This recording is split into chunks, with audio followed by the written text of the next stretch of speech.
And we are live. Welcome to Sunday Live. Good to see you, Steve, and Simon here from Local SEO Heroes. No Daryl today. Daryl's actually got some family stuff on this weekend, so he's having a day off. So Steve and I will be covering things for the next hour. Obviously, it'll be great to see you all and get your questions and input, and we'll also give you a chance to come on a bit later on the show if you want to say hello and catch up of the week. So, Steve, how are you getting on? How's your week been? Busy, yeah, no, really good. And I was very lucky today to spend some time with Mike Martin and his family. We met up for a nice meal, and he's I'll tell you what, it's great Lovely. seeing him run around with his kids. It's awesome. Yeah. And so there's been a nice relaxing day, and then had to come back and do some work. Yeah. I have to say, I've had a really busy week. I've been doing some photography, which is obviously another thing that I do, and I've been doing some mass page building. I think, as you know, I'm working with Daryl on his Menterprise project, so I'm doing my own sort of mass page stuff there, learning lots of new stuff, which is great. And also this week I did something I thought I would never do, vowed never to do it, and I've actually done it this week, so I don't know if you can guess what that is, Steve. No, I'm not sure. Should we let some people guess for a moment? don't think it's guess. Or do you want to get to the point? Say something completely inappropriate. So I'm a photographer, and a lot of photographers, creatives use Macs. A lot of people use Macs. Obviously, there's always a bit of a Mac versus PC kind of a thing going on. I've had Macs for well over 10 years. Got an iPhone, got an iPad, had all the iPhones and have a number of Macs, a MacBook and a desktop as well. But this week I actually bought a PC, believe it or not. Yeah. So not met the Queen, Don. No, not met the Queen this week, I'm afraid. No, so yeah, I bought a PC. There's some particular bit of software that I was wanting to use. It always comes up that there's some software that's often more like independent or a smaller piece of software, a bit niche, that you can't use. And I just couldn't get around a way to use it. I installed Parallels on the Mac and tried to get it going, but I didn't then want to download 10 gig of Windows operating system. It was just too much hassle. So I bit the bullet and bought a PC. The PC cost me £80, so just under $100, I think, something. So it was a 2012 Acer Aspire 725 or something. But actually, it works really well. I'm really pleased with it, and it's there on my desktop, and I'll use it for the specific bit of software, and I'm very happy. The cost of the laptop was less than the cost of buying the software to run on Apple Mac each year, so it was an easy win. So that's my confession for the week. I bought a PC after saying I never would. Steve, have you got any confessions to make? Yes, I have, because after many years of being a Windows fan, right, I've seen the new version of Windows coming out, and it's looking a bit more like an Apple Mac operating system now. Oh, okay. But friends of mine have got it already, and the thing is a lot of things that are currently compatible with Windows may not be with the new version. And what's frustrating is Microsoft turned around and went, Windows 10, we're going to keep Windows 10 running as it is, and we're just going to update it and update it and update it. And I love the layout of Windows 10. The new version of Windows is a different layout, and I think it's going to become more and more fun to use it. Plus, you have to have a ton of antivirus software on your machine to protect it. So I finally bit the bullet and ordered a Mac, M1 chip Mac, 24-inch jobby, one of the new ones that they're currently bolting it together, and it'll turn up in a couple of weeks' time. But yeah, so that's good. Yeah. So Don's here said, "Welcome to the dark side." I think that was for me getting the PC rather than you getting an Apple, but that's all good. I don't know if we've got many Apple fanboys on the stream here, but if you want to make yourself known, that's great. James here is asking if it was Viper Tools I got. Now, what I actually bought was Kingmaker Software's bundle, which includes Question Forge, Q&A Grabber, and VidTag Grabber, and there's a code that Daryl's got at the moment, which is Mass Page, and gets you 30% off. So I bought that bundle, and it's fantastic. But it is a Windows only software, and what it basically does is pull down Q&As from the web. You can have them spun, which is pretty amazing. It will give you sections. So if you type in photography, it'll go, what is a professional photographer, how to hire one, why would you, all the sort of Q&As that people would normally come up with, and fills the gap in. So it's great if you want to put an FAQ together, and I thoroughly recommend it, even if you have to go and buy a PC to use it. So that's Kingmaker software, and there's a code mass page. I don't get a bonus off it, but that'll get you 30% off. So Don is saying Apple is a cult. It's certainly very popular, and there's some very strong feelings about it. And Stevens, he dances with the Apple, so that's good to know. Yeah. What does Daryl use, Steve? Do you think? I bet he's a PC guy. I know Mike Martin and Keith use Apple Macs. And I've just decided to get myself an iPad. Look, there we go. Got an Look at that now. Yeah. So very good. That's that bad joke gone. That's bad. Get off this channel. Get out of it. Bring back Daryl. I'm looking forward to getting it, and all the reviews for the latest M1 chip are fantastic. And the thing is I did a test. My Andy, my brother, he's got an Apple Mac set up at his home. And so we set a test of the same video file running and rendering at the same time. His did a large file. I think it's like 30. The files were about 30 minutes long, and his did it in about 6 minutes. Mine was still going 20 minutes later on my PC. So it goes to show, I'm going to save a lot of time with it. Yeah, I think the M1 chip's good. I've got a Mac Mini M1. Just got it quite recently as well to replace my iMac 27-inch that I had, and it's pretty impressive and pretty dinky as well.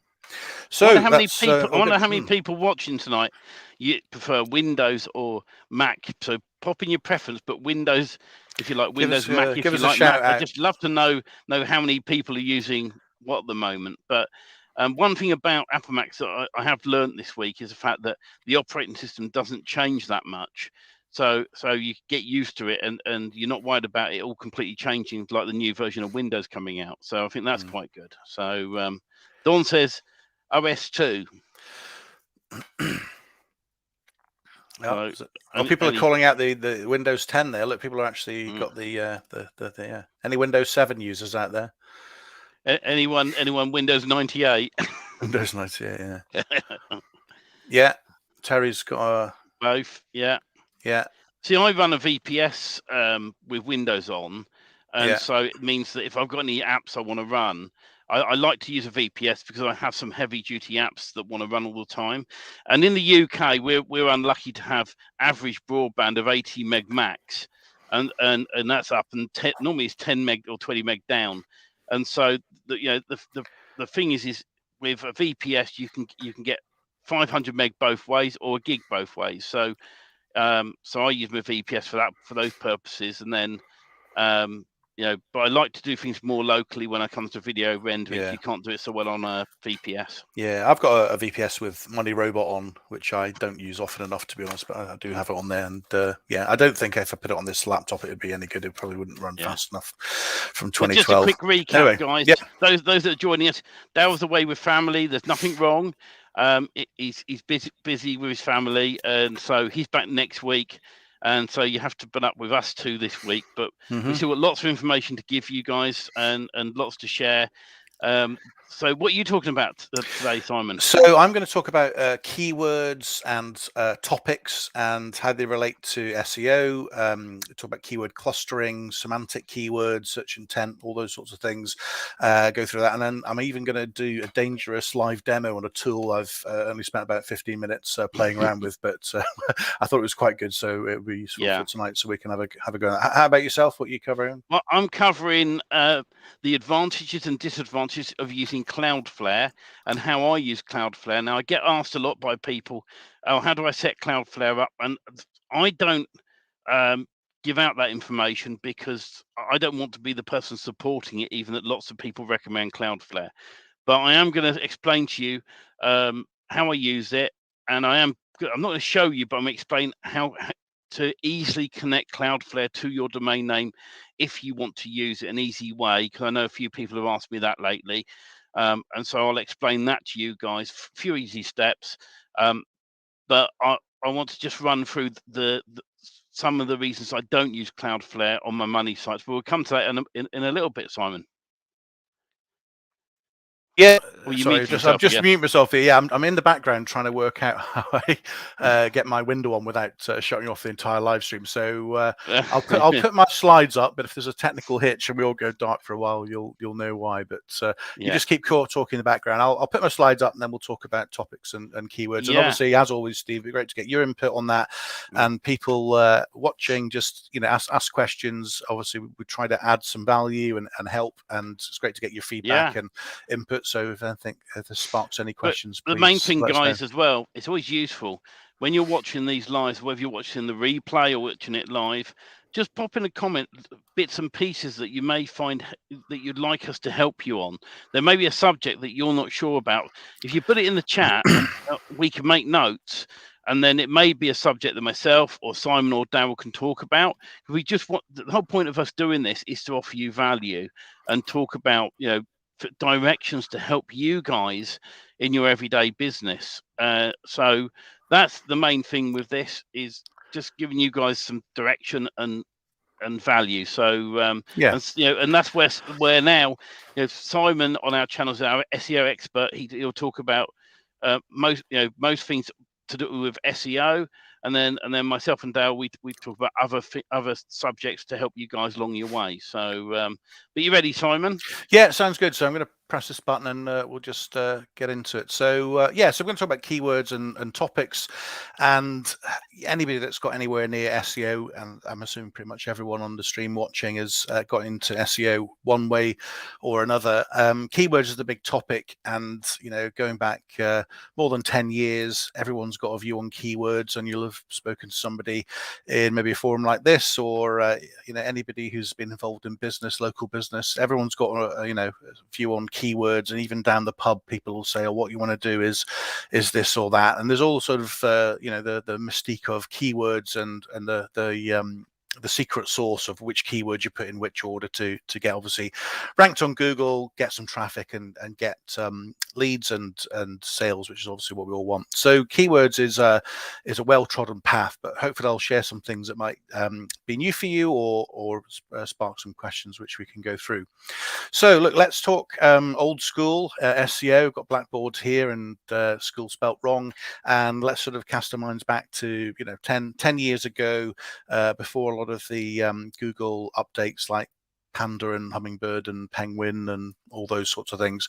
So back in the day, and people like certainly Steve's old enough to remember. I'm obviously not, but certainly Steve's got a few years on the clock. I'm only 21. I think we're the same age actually, so I'll take that. If you look back, more 10 years or so, SEO was different and more straightforward in many ways, and a lot of it was to do with essentially keyword stuffing. So people were using things like exact match domains, and I've got an example here about a keyword stuff sort of sentence. Are you looking for cheap hosting services? If you're looking for hosting services, look no further. There are cheap hosting services. We've all read that stuff. To be honest, some of us will have written it. I know I've written some of that back in the day, and all the other sort of tricks and techniques. Here's a couple of them. There's no doubt more.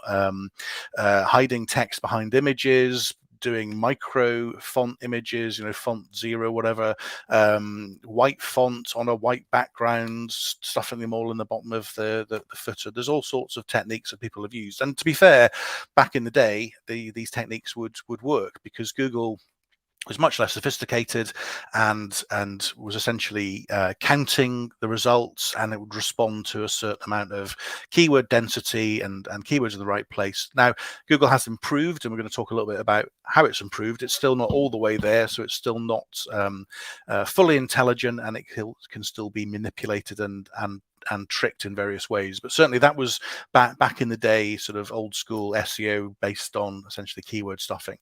So if we think about the evolution of keyword targeting, we still want to target keywords, or rather we want to target topics or clusters of topics, clusters of keywords around about topics, because Google's getting more sophisticated, users are getting more sophisticated, and Google's getting a bit better sorting out what's going to be valuable content. Obviously, at the end of the day, Google wants to put valuable content in front of its users to get more traffic for itself and be the #1 search engine. So I've tried to show this progression from basically just stuffing a load of keywords in a page and getting ranked to slightly more sophistication of Google looking at not just the keywords but also related keywords. So I'm a photographer, so if I say wedding photographer, Google has put in changed algorithms to make sure it understands that wedding photography and wedding photographer are closely associated, and a professional photographer is also closely associated with a wedding photographer, for example. So Google's got better at understanding the relationships between these words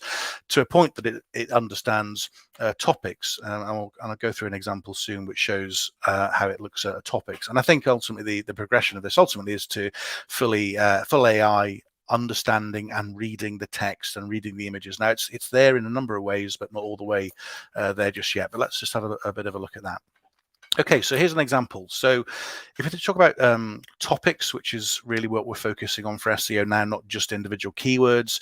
Topics are groups of keywords, groups of phrases, questions that are semantically related, and what semantic means there is that they have a search intent, and all of these topics or all of these keywords, phrases, and questions in this area have a common search intent. So here's an example I've got. So if the keyword that's being searched for is the White House, Google will know, and we would know, that there are other keywords that are closely associated with the words the White House. So president, Washington, government, etc.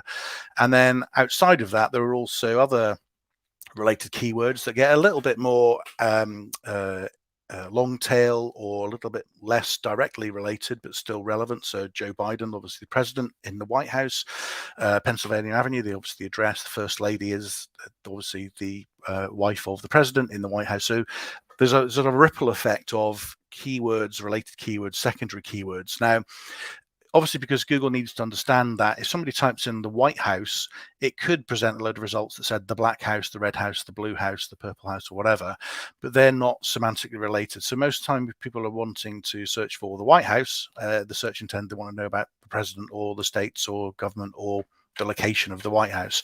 So it's just to give you an example of that and that relationship. Many of you probably understand this, but that's just to help everyone get onto the same page. If we think about how we make this work for us on an SEO, when we write an article, we want to make sure that we are putting together a cluster of topics that all relate to one another to make sure that we can demonstrate that we are EAT, which is expertise, authority, and trust. So we want to show Google that we know all about this topic, and we cluster all these different words and articles all around it. So if you want to get an article or a blog or a service page ranked, you're going to have your semantic keyword, your search intent keyword at the top. You're going to build in other related keywords, secondary related keywords. You're going to have rich content and an appropriate word count that's similar to what your competitors already have in place and are ranking. And then you're going to have other articles that are all in relation to this keyword. So if you're writing about the White House, you might have a supporting article that says, where is the White House? When was the White House built? Who lives in the White House? How many people have lived in the White House? And you can build up this web of supporting articles and content that relate to the main semantic keyword that you might be trying to rank on a particular page. And those keywords can get broken down into different types of keywords: informational, transactional, navigational. So if it's transactional, people are looking for prices. Informational, they're looking for how-to. Navigational, they might be looking for directions or places. So it might be like a city keyword. So depending on what you're looking to target, obviously think through your niche, what you're trying to generate traffic from, and do some research. Think about the semantic keyword, a keyword that has intent, ideally transactional, informational intent normally for what we're looking at, and then think about all the keywords and things around it. So that's my kind of blast through it. I'm going to do a bit of a live demo on a tool that I've just started using recently, and I've spent about 20-30 minutes on it, so this might all go horribly wrong. Steve, at this point, do you have any questions or thoughts on what I've covered off there on? No, I think it's great. Keywords, I mean, and stuff. like you said, there used to be a time when you could take a domain name and have the keyword. Let's say you're a plumber. So, and you're in London, you can have a domain name saying London plumber, right? and then keyword stuff, the on-page SEO, so that's the page you can see, and then the off-page is normally a plugin in the background that does all your SEO in the background, or also links on other sites. And it used to be so easy to put a page up and keyword stuff it, so you'd be the number one. Google now, right? Whilst keywords are still just as important and everything there, I think it's spot on there, Simon. It's really important to remember that when it comes to sites, it's also offering value. Google wants people to have value.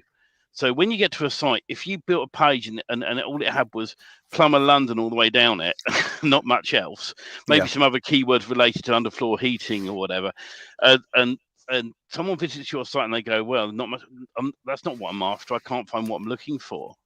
Right, then they click away. The number one thing I find on sites to do is have your phone number at the top if you've got one available, and to have somewhere near the top a contact form. So if they're super lazy and they get to the site using the keywords and everything that you've put onto the site, they get to your site, if they're on there like 30 seconds to a minute or so, or even longer, that's great value for Google. That gives Google insights, and then they fill in your form, and then you get a lead off the back of that. So all this is just great stuff, Simon.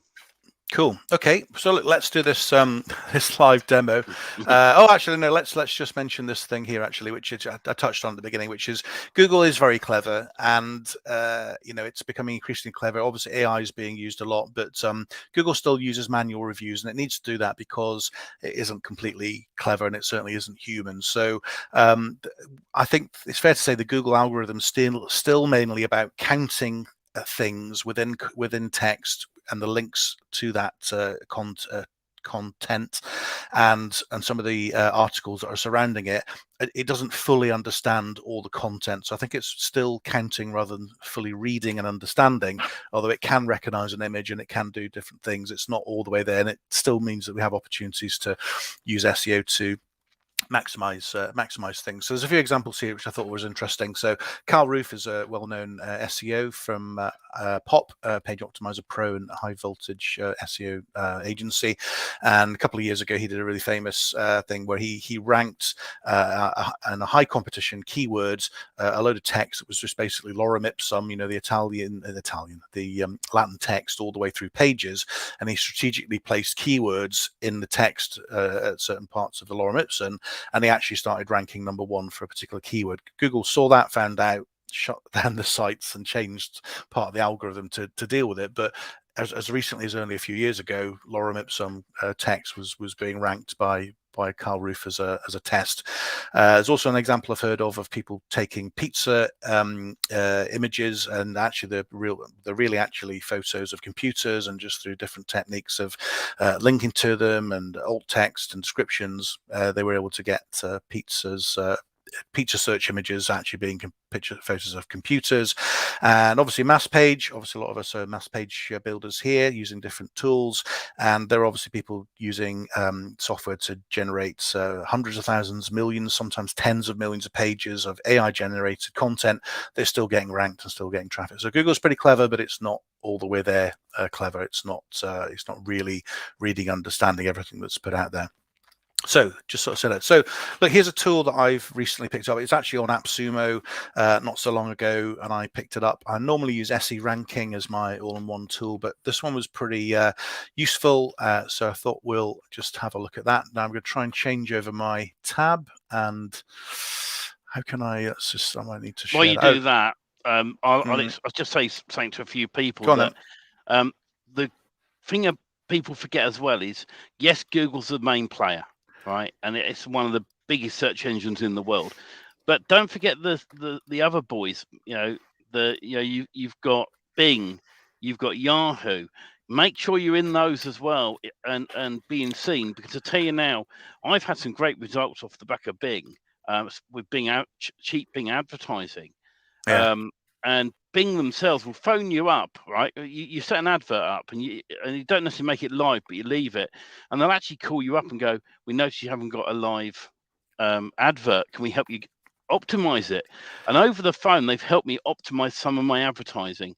So it's always great to also remember to optimize some of your pages for Google, and optimize some of them to work alongside Bing, and some of them to work alongside Yahoo. And there's a lot of information out there to do this. So if you're starting out, don't jump the gun. All right, I always say this to people in our own group: don't jump the gun, because you confuse everyone. But just the very basics of rank and rent is get a site built. That's the basics. And then build on it from there. I do a lot of testing on sites. I'll bung a site up. Maybe the content may not be great, and I'll see if it ranks. If it does, then I add to the content on it, and I use the tips and tricks that Simon gives me. But I see you got the tool up now, Simon. Yeah, I got the tool up. Yeah, just a side note on Bing. Actually, I've had a listing set up by Bing, same as the Google My Business listing, and they were able to provide phone support. The guy was really helpful. They did suggestions and sort of free guidance, and it was a very good experience. They don't obviously have the market share the same as Google My Business on local SEO, but they were very helpful and supportive, so I can't fault them on that. No, I agree Okay, with that. so yeah, so this is BIQ, biq.cloud. I'm not an affiliate on this. I don't have an affiliate program anyway, but I do think it's pretty good. And just talking about what we were talking about there, it helps you, it claims to generate semantically related keywords, conduct research for local SEO, etc., etc. So that's all good. So I say I've only been playing around with this for a little bit, so you have to excuse me if I've completely messed things up. But maybe we can have this sort of interactive, really. So I'll start off with the White House, which is my example earlier on, and we'll just see what comes up. But if people watching the stream want to have a think about some keywords that we can have a look at, that might be quite good. But yeah, so this is what it's come up with. It's come up with the White House has generated 901 related keywords. And the one thing I really like about this tool, it's quite clear to sort of see some of the trend and some of the volumes, and it's quite nicely laid out. It even does this transactional, navigational, informational breakdown, which I'd mentioned earlier on, and I just thought it was a really nice way to think about the different types of keywords. If you only wanted transactional, which tend to be price-based, you could filter those out and just go for those, depending what you have. So I really like this. I really like this tool. One thing I really liked about this compared to SE ranking, which I normally use, is I can just select different keywords and I can add them to a collection as I'm going along. So most keyword tools will let you export them and you get a CSV and upload it and all the rest of it, and that's great. But this one actually allows you just to add keywords to a collection. So as you're going along, if you see one you like, you can just pop it in, which I thought was really cool. So if we go through here, if I was wanting to write an article about, the history of the White House, I'd go down here and look for things that I believed were in relation to that. So the history of the White House is going to be mainly informational. There might be some things here. There's virtual tours, storage lockers. I don't really need that. White House budget, no. White House farms, something completely different. And that's probably an interesting one there that I don't believe, I might be wrong actually, but I don't believe there's a farm at the White House. This is obviously something different. And in fact, earlier on I saw there was something called the Black House, White House, which I think was sort of clothing retail store. So you've got to be careful that you don't jump on things that might look related and might actually have a different search intent.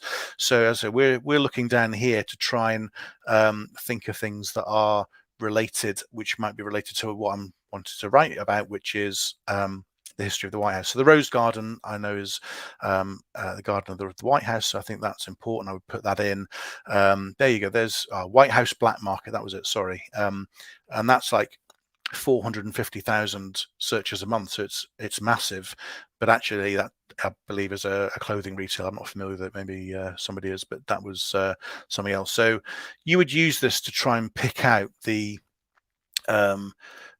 history of the White House. So this is talking here about the copper gutters on the White House, etc. So anyway, I would go in, add this to a collection, and then start to look through. And from that, I might come out with 10, 20 different keywords.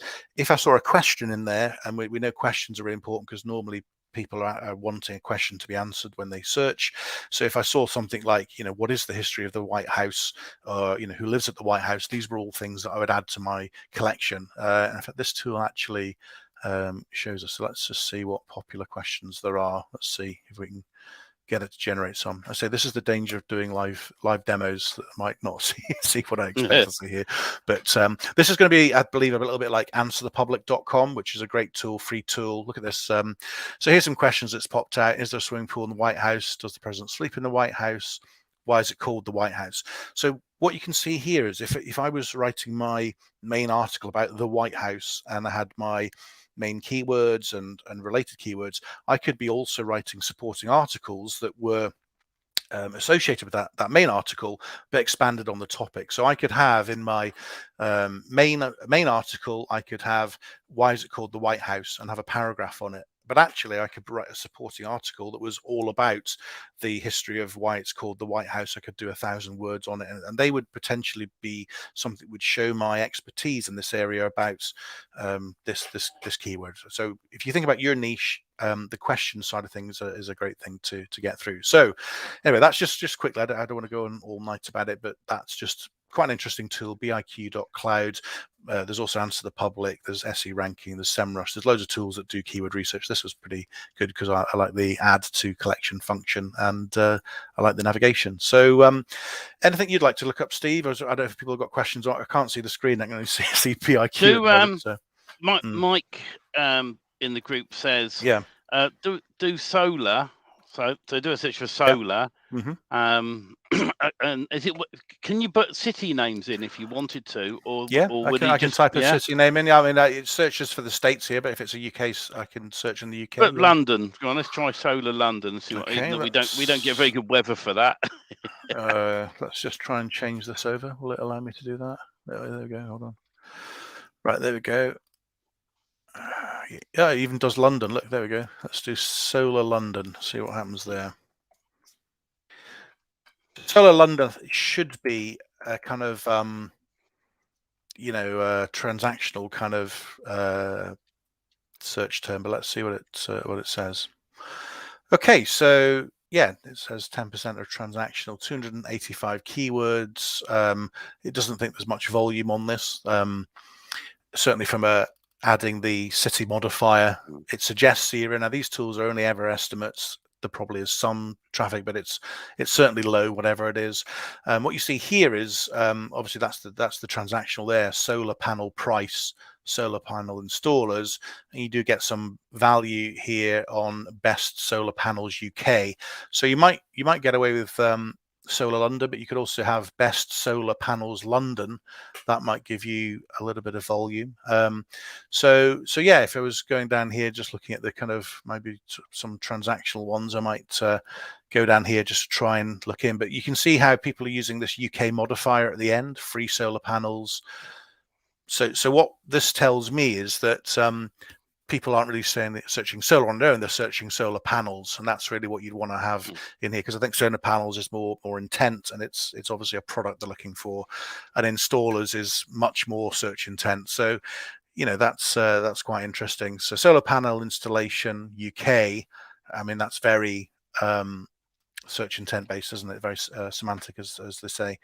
So there's some brand ones here, Eon. So yeah, so that's, that would show you, and that would be the thought process I would start going through. Just for completeness, should we do solar panel installers and just see what questions we get? That might be interesting for people to see. Yeah, maybe we'll get someone to stick another niche in the in the chat for us as well. So if there's a niche you want us to test on, want someone to test on here, pop it in the chat, and we'll gladly share that out as well and give it a try. See what happens. Nothing's come up here. Maybe because I've got it just searching in the London Borough of Lambeth. So let me just see if I can get something else to come up here. Popular questions. Hold on. And in a bit, Don says garage door repairs as well. He said try that. Yeah. So look, are solar panels worth it in London? Okay, so that's interesting, isn't it? So that's people, as you said when we went into this, Steve, we might not get much sun in London, so there might not be any point having solar panels. So straight away there's an insight, and that would be a great way for you to show your expertise. So instead of just going straight into solar panel installation London, writing a nice article about are solar panels worth it in London or worth it in the UK would open up a whole load of content ideas and related questions and search terms that you could write about. And obviously somebody's done that already, because there's an article there, and that's actually from 2014, I can see. But yeah, so this is, again, there's only 9 suggestions here, but how much does it cost? What are the best ones? Is it worth it in London? There's some great ideas here to help with your SEO. So yeah, so look, let's do another one. Hold on a second. Let's try and work this right. Garage doors, did we say? Is that it? Just garage doors? The United States or the UK? Let me just recheck Don's comment. He said garage door repairs. I know he's in the USA. Yeah, right. Garage door repairs. Let's see what we say. All right. 686. Pretty similar split to before. Now again, this tool not always accurate, but sort of order of magnitude. So garage door repairs, it thinks it's a fairly low, like 0. Not much happening on there. Urgent garage door repairs is interesting. It seems to see a little bit more volume there. Garage door repairs near me. Now that's interesting. When you put the near me modifier on, it suddenly jumps up to 74,000. So I think there are going to be people that type in garage door repairs and they'll just get a map result and Google will know where they are, so it'll present it. But near me is really interesting there. It's saying 74,000. It's probably the biggest search. I know you've got garage doors up there. So I guess if you want to repair, you want somebody local, so you'll go straight to the near me or probably garage door repair, New York, Florida, or whatever. You probably put the city. There you go. Look, actually, you've got garage doors, Houston there, garage door repairs, Ireland. So that's, if you're looking for local SEO, that's how people are tending to phrase it. Try and look at other things that might be of interest. Garage door repair near me reviews, smaller volume but interesting. Garage door opener repair. Now that's interesting. That's slightly different, isn't it? Garage door opener, and that they seem to have nearly 10,000 on there. Garage door repair 200,000, but garage door repairs nothing. Now again, I can't say that's what it is for sure, but in terms of order of magnitude, it does show you the direction. So if I was going after this, I would be talking about garage door repair before I talked about garage door repairs, because that seems to be what people are searching at. Google will understand the relationship, but it just gives you some insights into what people are looking for. They're going to talk garage door repair cost, garage door repair near me. Yeah, it's definitely repair, not repairs. And I'll go into questions just for luck here. Let's see what it says. I'll put it on repair now. Let's see what it says. I hope this is useful, because this is completely off the cuff here. So no, it's great. It's a tool I've not done before, but it's actually going to save a lot of time as well. Yeah. It's going to save a lot of time as well, Simon, because something I do is I will type in search term in Google and I'll scroll to the bottom and I'll look at what else other people are searching for. True. Now, that's a good way to do it. Yeah, it does do it. Now, with this, I love this idea because you can get some ideas. And then Mike Martin's got a tool called Page Rewriter that you paste in the keyword that you found on there, and it'll automatically generate the content related to it, which you can then pull across. So yeah, and I'm sure Siphon AI of Darrell's will do similar as well. Yeah, it does. It generates questions, and Kingmaker, which Darrell's recommending as well, also has. I mean, it generates Q&As. It's a Q&A grabber. So questions, just wherever you get them from, I think are really good, because these are questions that people want to have asked. So instead of just going straight in for selling the product, if you can demonstrate your authority, your expertise, your trust, all that good Google stuff, this is going to help, and you'll catch a wide range of keywords just trying to plug the product all the time. So yeah, so look, shall I'll probably leave it there. If anybody wants to have a chat, message me about this. We can talk more about this tool and other stuff, but hopefully that was helpful. And I'll hand back to you, Steve. Do you have your links on the slide that you can share with people? Do I have my links on the slide? Just to show in case. Yeah, if I'll type that in the chat. So simonhogman.com/slides is always my latest set of slides. So it's every time I do this every weekend, I just add the slides to the Google Docs. So if you go on simonhogman.com/slides, you'll have all these latest. I will show guys that slides. because sometimes the messages don't get into the groups. So make a note of that, guys, and you can go and have a look at the slides as a reminder. I think that's a great tool. You don't know the pricing of it on AppSumo off the top of your head. I know I might put you on the spot a bit. No, so it was on last year, and it came on for like a 3-day flash sale. I didn't get it last time. I did get it this time. It's not on AppSumo anymore. I don't know if it will be on again. I think at the moment it's $55 a month. So obviously you may be able to buy it on a reseller market. I've bought there's some Facebook groups that sell LTD lifetime deals secondhand effectively, so you could try there that you normally find one. And but it's $55 a month if you want. Sometimes reach out to the vendor as well and say, is there a special deal? Because I know some vendors out there will go, well, I'll do you a special deal, I'll throw this in or that in, or it does vary, so it's sometimes worth messaging them direct. And if I know sometimes AppSumo do bring back these products again, so they do. Do keep an eye out for it. I think that's a great tool, Simon. I quite like it. It's just easy to use, so I'm having fun with that. But other tools are available. So that's awesome.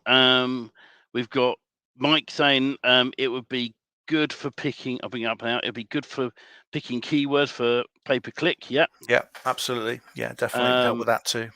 Yeah, and what have we got? Don says it's $55 a month. Walter says cool stuff. What else we got on here? And Bradley, I'm coming to Cloudflare in a minute, so don't worry about that. Paul Power said hi, gents, earlier on. So if there's any questions with this, do pop them in the chat, or like Simon said, you can head over to his site and get in contact with him. Just take the word slides off to contact Simon direct to have a chat with him about anything that he's talked about tonight. It's just really good. Facebook user says, hey guys, I'm a little late today. Which tool is that? Do you want to recap, Simon, briefly? It's biq.cloud. I'm going to just put the link in there as well so you can see. I'm not an affiliate. I'd like to be if I could be, but I don't think do affiliate. But I'm happy to recommend it over and above some other tools I'm using at the moment. I just thought it was really useful. Let me just put that in the chat there. I'm hoping that's it. I will bring it up for you guys on there. There we go. I think you might be able to get it on a reseller deal in a Facebook group because it only ended a couple of weeks ago. So I think you might be able to find some codes if you shop around, or $55 a month, depending on what you want to do. No, it's good, and I'm in some of those groups as well on Facebook where if you're looking for a lifetime deal and you've missed it, you just type a little note in the chat and go, hey guys, I missed this, and they're always glad to help people out. So that's really good. Let me get my screen up and I will start talking about Cloudflare and hopefully this will come up right. There we go. So I'm not going to do any demos tonight, purely because of the fact that sometimes I've gone through this and sometimes it does error and you have to do it again. But let me start off by talking about Cloudflare and how to set it up. This is the first thing. But the mistake people make with Cloudflare is they try and enter in the server details in Cloudflare itself. If you're going to use Cloudflare, my recommendation is point your domain name at your hosting account first, not a Cloudflare. Set that up that way, and then come to Cloudflare a couple of days later and go in and sign up, and Cloudflare will automatically pull in all your DNS information from your host into Cloudflare. And then I'll say, now update the name servers. Boom, and you're done. Now, I don't use it on money sites at all. Okay. And what I mean by money sites, if you're doing rank and rent or some sort of site like that, lead gen site, I don't use it on there. I want to show you the reason why. This has happened to me, right? This image here shows that it says there's an error and the host is down. Now, I've had this error come up when my host hasn't been down, right? And for no reason at all, it's come up. And the thing is Cloudflare says, if your site is down, if your server's down, right, we will cache a copy of your site on there, and this won't happen. I've had this happen loads of times. I've had other errors come up where Cloudflare has been under a DDoS attack. So that's where hackers, loads of virtual computers are trying to hack in or ping their servers, and multiple servers go down. So I use Cloudflare purely on the point of view of building my PBNs up. So for an example, and I've mentioned Yive sites as well on here in the past. If you've got Yive sites and you're setting it up, you set your domain name up to point at Yive sites first of all. You do all the settings with them. Then you come to Cloudflare and say, right, now I want to bounce Cloudflare over to my domain name. So you enter your domain name in, it'll say, great, we've got it. Now change your name servers, and it updates. That's the fastest way every single time you can update this. Right? It's there's no quicker way of doing it. You'll find that if you try and prat around with setting all the background settings in Cloudflare, it messes up. Now they have paid and free versions. But I find, most people use the free version when you're doing public, private blog networks. But these are the advantages of Cloudflare, right? Cloudflare is free for basic users, and it's very easy to set up if you do it the way I said. Your IP address is hidden, so it's difficult for hackers to hack your site. It allows only genuine users to access the website so that resources on your website are saved and the speed of your website is improved. Cloudflare protects your website from DDoS and DOS attacks. Even if your website goes down, Cloudflare says they'll serve a cache version of your site to keep it up until your site's back to normal. I've had sites that has not happened on for whatever reason. And it provides free SSL. Now, a majority of hosts give you, shared hosting gives you free SSL. So if you pick your hosting carefully, you'll find that you're in a situation where the host will give you good cloud services that are protected. The hosting that I supply on Lead Gen Magic and Mike Martin supplies has all the DDoS protection on it, and it's all protected in the background with its own cloud CDN and security. In fact, sometimes the security is so good, I have to ask them to turn certain things off on my site so certain plugins will work. Disadvantages of Cloudflare. There is with Cloudflare only, your site, if your site, let me reword this. When you're using Cloudflare, if your site hasn't got much traffic, then there's no advantage really to use it. If you're getting tons of traffic, heavily used site, then that's when it's worth considering to switch over. Since Cloudflare acts as a middleman, if the site goes down, your website will drop. There's a possibility that Cloudflare will block genuine users of your site as well. If you're using shared hosting, then you have to check whether Cloudflare can access your shared hosting service. And the options for security is limited because they have everything set up on there. So those are sort of the pros and cons. And I personally will only ever use Cloudflare on a site like a PBN or a site that I'm using for backlinks. I will never use it on my money site because I find sometimes it whirs around when you go and view it, asking you to confirm you are human, and that slowing down of it connecting can actually affect your SEO. So use it on sites you don't care about. If you're building a PBN site for backlink purposes to your money sites, then that's what I would use it for personally. I don't know what your views on that, Simon, are. Yeah, I use it occasionally, but not regularly.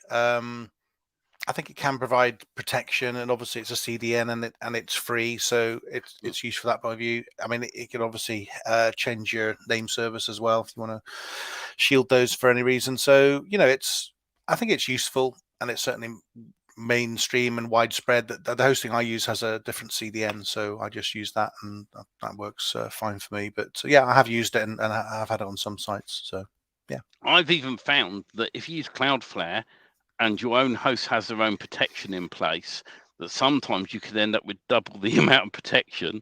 And sometimes I've had one host that I went through Cloudflare and it was whirring away saying, "Are you human?" Yes, I am. And then it got to the site. Are you sure about that, Steve? Yes or no? There might not be. Yeah. But it got to the site, and at that point, it came up with a further error, Yeah. where it was waiting for that site to verify that I was still human, and the page load slowed down.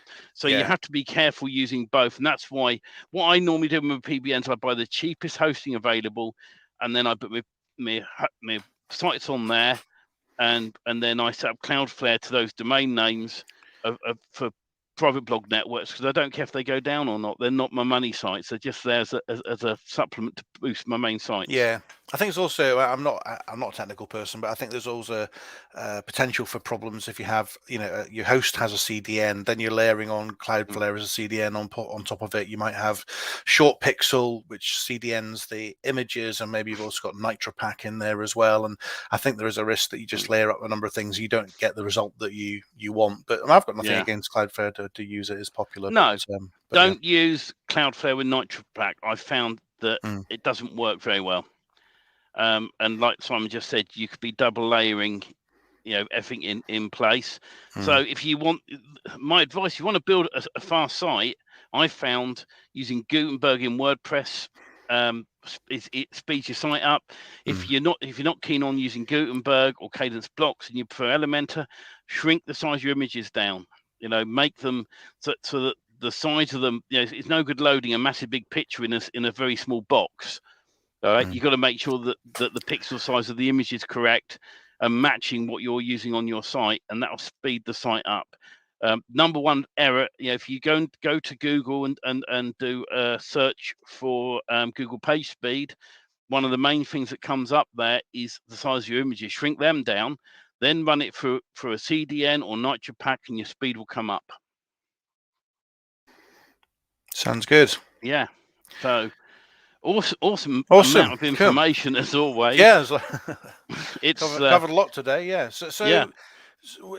Should we sort of ask? I don't know if people have got any questions, either about anything we've covered off tonight or any other things that you'd like to ask us just whilst we're here.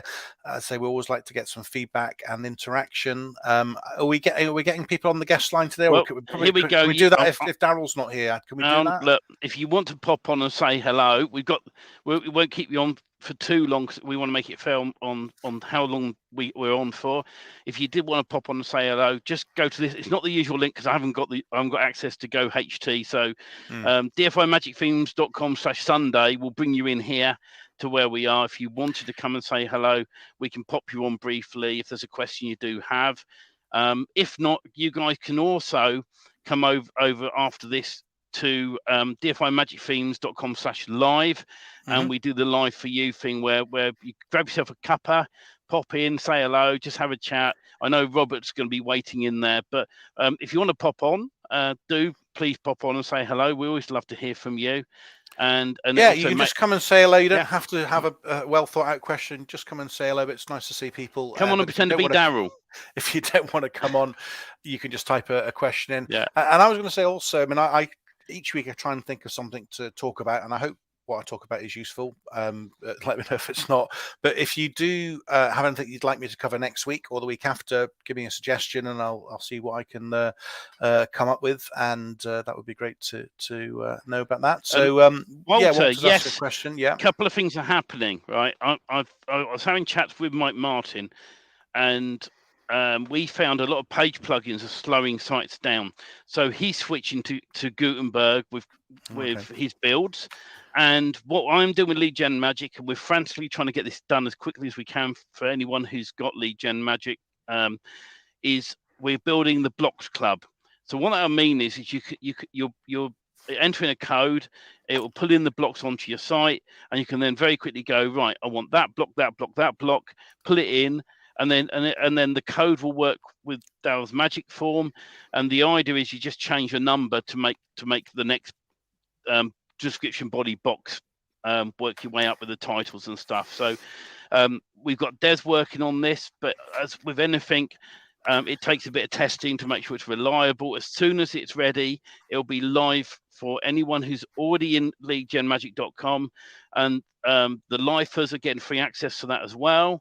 And so if you've got in a super duper price originally, then that's ideal for you. If you're thinking of joining, I'd say don't join quite yet, because purely on the point of view that we're revamping everything to make sure that it's all reliable, and it's going to be built in Cadence blocks. So you just click a button and the block appears, and the speed is amazing. And so, but the reason we haven't stuck with the themes is there are some updates on the Magic form that change things, and Element had a major update that messed up a lot of the sites. And the thing is, when you've got 20, 30, 40, 50 sites to work on. That's a big cost and a lot of work involved with it. So we've changed the angle to do blocks, because if one little block changes, we just go in, remove that block and add a new one back, and it's a lot quicker to update for you guys. So Yeah, we're probably a month and a half away, maybe 2 months before it goes live, but as soon as it's live, it's there for you guys.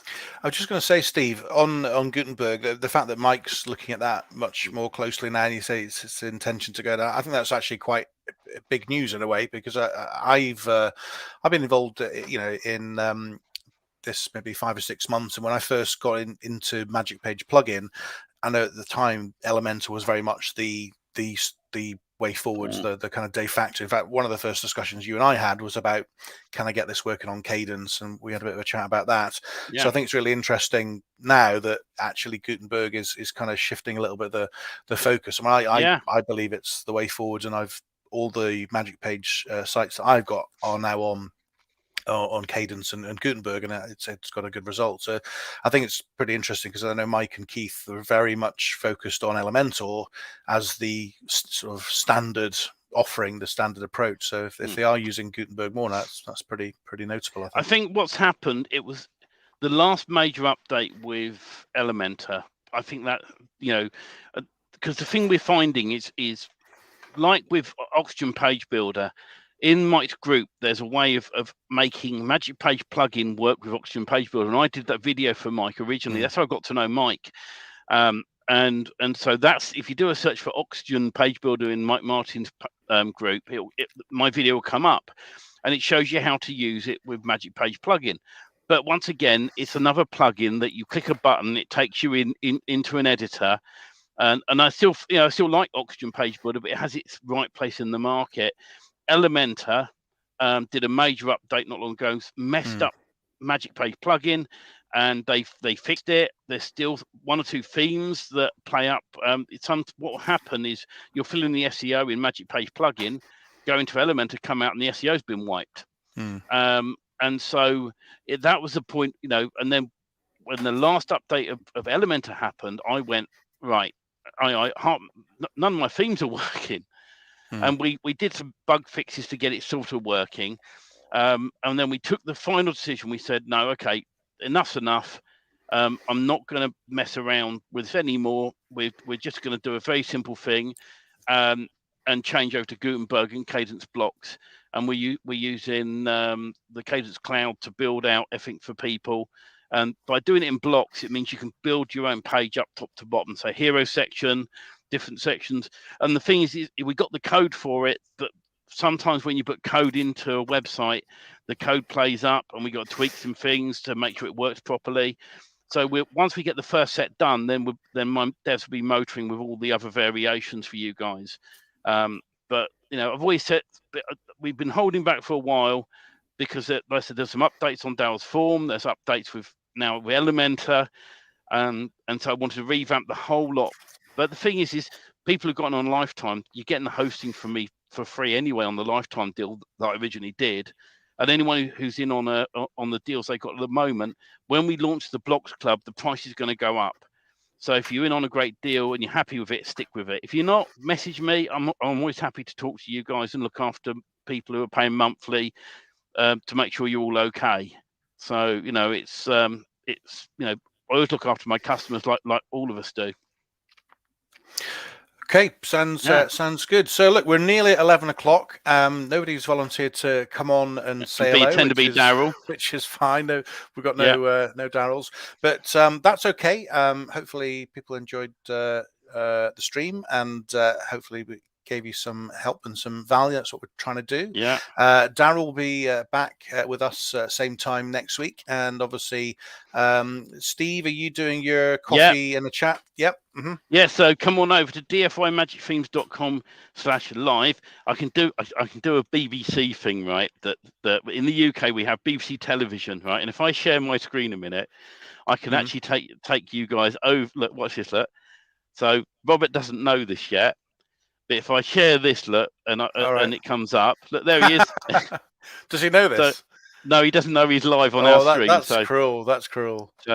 so there he is. There's Robert waiting for you guys, and we're happy to be on a bit earlier for everyone. If you want to pop in and say hello, and Robert, hang on a minute. He's waving. There he is. Let me come back. Wave, Robert. Let him wave. There's a slight delay on the stream, so he might take a moment or two to wave. So let's just see if he's going to wave again. We might be waiting a bit. Maybe there he is. Look, there he is. He's waving. Well, look. I'll pop over and say hello in there as well, Yeah. and I might have a beer rather than the coffee. It's getting a bit late here in yeah, the UK. It's yeah, been a very long week. Yeah, and it's just a casual chat for people. It's nothing. We might talk about various stuff, but do come in and join us. You're all very welcome. And we're for those that are regular, we moved it to 11:30 UK time, and I think it's 6:30 Eastern Standard Time. Only because sometimes we overrun on this a little bit, so we decided on this case that we can start a bit earlier tonight because Daryl's away. So let's go and play. Okay. All right, that's great. Thanks you, Simon. Steve. Thanks everyone for coming along tonight. We'll see you same time next week. Yeah. Bye now. Bye everyone. Take care. Bye. Bye.